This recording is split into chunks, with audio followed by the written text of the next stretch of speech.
There. SB Roz here. I am a coach and a messy whole human who writes the Substacks Death and Stuff and SB's Chip Plaster.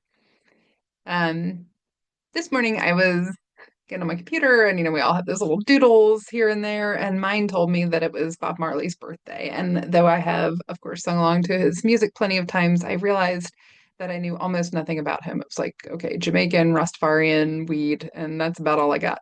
So I clicked through and I started reading a little bit more about him. And when I saw that he was influenced by Marcus Garvey, I thought, well, I know a little bit more about him. He was Pan-African, he a Pan-Africanist. He started all sorts of businesses to support his community. He was recently posthumously, that's a hard word, posthumously pardoned by Biden.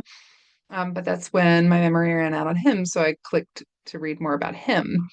And then I noticed I was starting to get uncomfortable as I read about his views on racial separatism and how that led him to have alignments with the KKK and how he blamed Catholics and Jews for his mail fraud charges. Might be helpful to know at this point that I am Jewish and I am Southern of the oh hell no KKK variety. So what I'm reading is starting to feel a little close to home for me. The thing is, discomfort is almost never fatal. I have, as it so happens, survived every experience of discomfort and pain that I've had so far. And I don't even have to know you to know that you have too. And so, though a part of me wanted to close the page so that I could immediately relieve my discomfort, I paused, which I can do more often now because I practice mindfulness and meditation, which is to say that I've been training myself to be able to pause. And then I thought about what I was reading. If I had lived his experiences, would I look around and think, we got to get away from these white people? Quite possibly. Do I still find some of his beliefs problematic? Absolutely. Can I live with the discomfort of knowing about this historical figure and how, as a whole human, he was complex and imperfect, as we are all complex and imperfect? Sure enough, yet another discomfort survived. We all have an aversion, an evolutionary aversion, like well-earned evolutionary aversion to discomfort. And this is great. This is why we pull our hands away from hot surfaces before we even have conscious awareness that we're getting burned.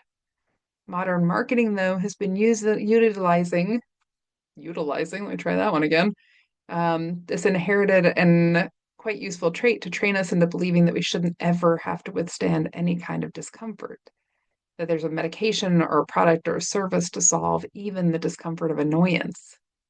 But discomfort is a part of life. There are no human lives without it. And our aversion to sitting with discomfort sometimes makes us work against our own best interests.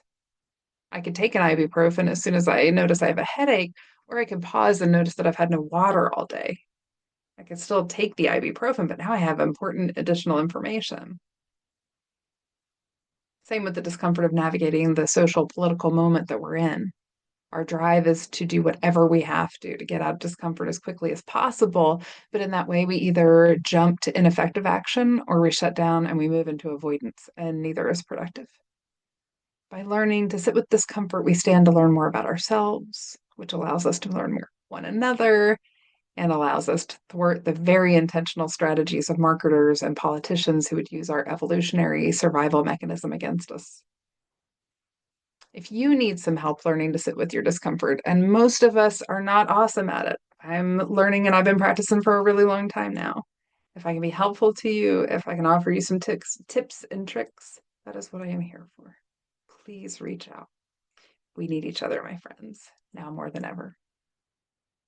All right, now go do something nice for yourself. It's hard times. We must keep our energy up. Thanks for watching.